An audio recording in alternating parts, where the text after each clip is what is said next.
Hello, and welcome to another chapter of a tome pulled right off the shelves at the heart of the Jakuls.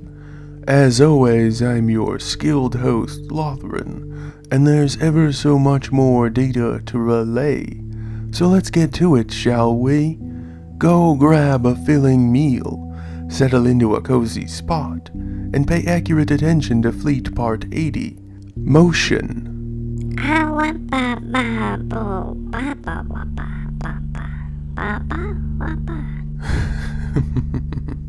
You're not hungry again, are you? Cam asked of the little baby that he held. The little devil reached up with its too long and too thick arms and big hands, but instead of doing anything intelligible, it just began to poke at and play with each of the features of his face. And Cam found it to be rather hilarious. And then the baby also found that to be the funniest thing that could possibly ever be happening.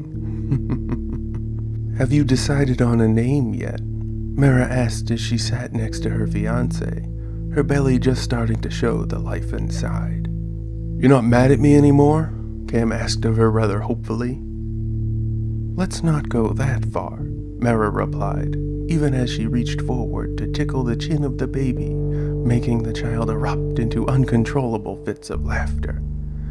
I'm still upset. You should have told me something, especially if you had any idea the result would be our first child not being born of my body. I had no idea that this little creature was going to be born, a happy accident. We were going to keep him no matter how you felt about it, though. Cam remained on the wall he'd been prepared to die upon. Once I saw him, it wasn't really a question anymore, Mara began. I mean, his arms are a little long and his legs are a little short, but he's just so deplorably adorable. The baby began to snuggle up against Cam's chest, feigning sleepiness. Besides, he'll be good practice for you for our second. Mara patted her belly. Is he safe? She let a little bit of worry slip into her voice. Cam noted how the child in his arms twitched at her question, ever so slightly, but he did his best to ignore it. He's perfectly safe, no trace of Zir in him at all, and he responds to the name Venaz.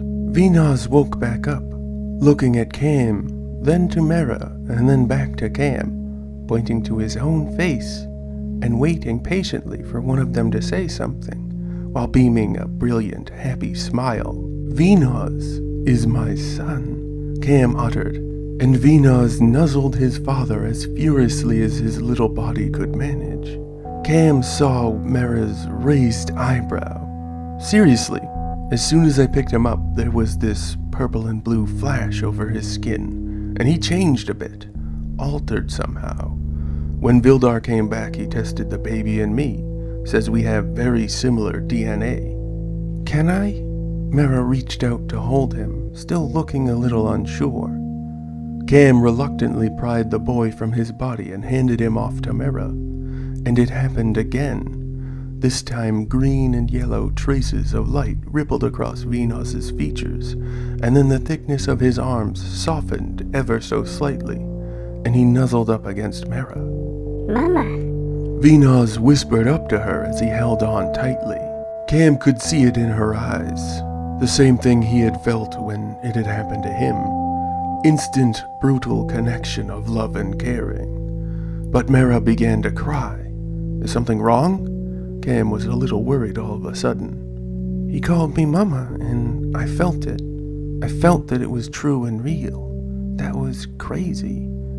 Crazy awesome. I can't. Mara began to sob, tears running slowly down her cheeks. Cam wiped one of the tears away, and Venaz followed suit, looking just as concerned as Cam was. That was his first word, you know. It was? Mara exclaimed in shock.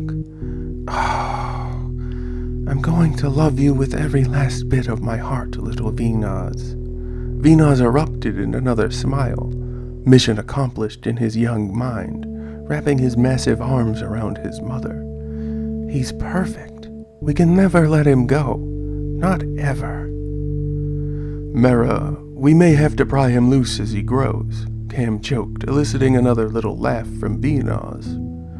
Mara shot Cam a meaningful glare. Not right away, mind you, Cam amended. Slowly, and this soothed Mara's ire back to a minimum. So all that awful led to this little bucket of joy? Mara tickled Beanoz under his chin. She'd found his weak spot in an instant, and she was merciless with it. Not quite.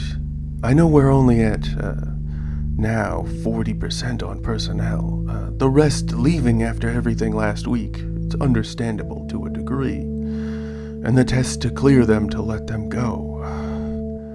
I'll never be able to leave, and so will a lot of people. Most of the soldiers that were at the hospital with me they're going to be stuck here forever. But with him and you, it still feels like... I'm not even sure. Home, Cam. Grigari is our home. We'll build a good life here, as best as we can, for us and our sons, and daughters too, if you ever gift me with some of those. The Dark Lords know I'd certainly enjoy the trying. Both of them shared a smile over thinking about their future attempts at more children. Mara was the first to speak. Is Thorin okay? He's gone through a lot. That is the other thing. Not so much joy there, but I think it might be helping. There was this dog thing next to little Beanoz. Vildar called it a Jagir, said it was impossible. There's a lot of that going around, Cam. Mara adjusted Beanoz's grip against her for a little bit of comfort. Well, either way, it won't leave Thorin's side. He doesn't like it, but it's massive and it does what it wants. Almost as tall as a man standing at its shoulder. Won't even let him go to the bathroom on his own. I think, just like we're bonded to this little devil, Beanoz giggled at the word Cam used to describe him. Worse that he knows what we'll call him. Cam reached out to stroke his son's face with great care and affection. I think this beast also somehow bonded with Thorin. Is he okay? Thorin, I mean? You didn't answer my question, Cam. Sort of. He's distant. He's moved into Alduin's office, and he's begun what he calls finishing Alduin's work.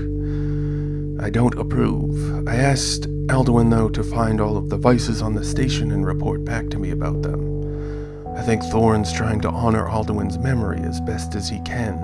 I know that look, Cam.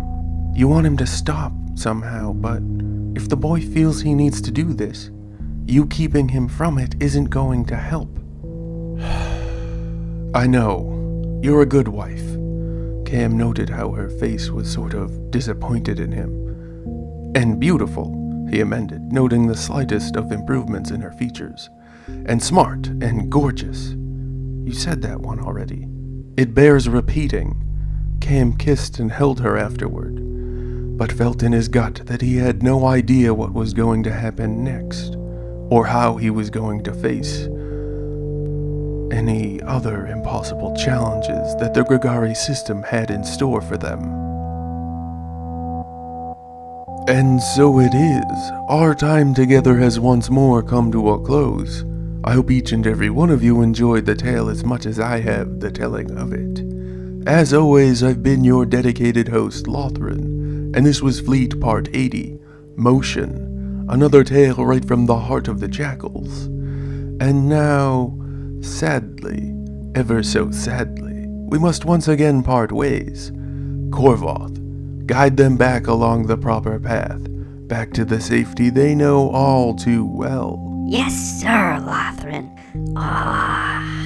Vina sounds super cute. And Thorin's moving on. It's better than it could have been. It could have been better, but it's good. Back to work. A pleasant greeting and a fond farewell to each and all.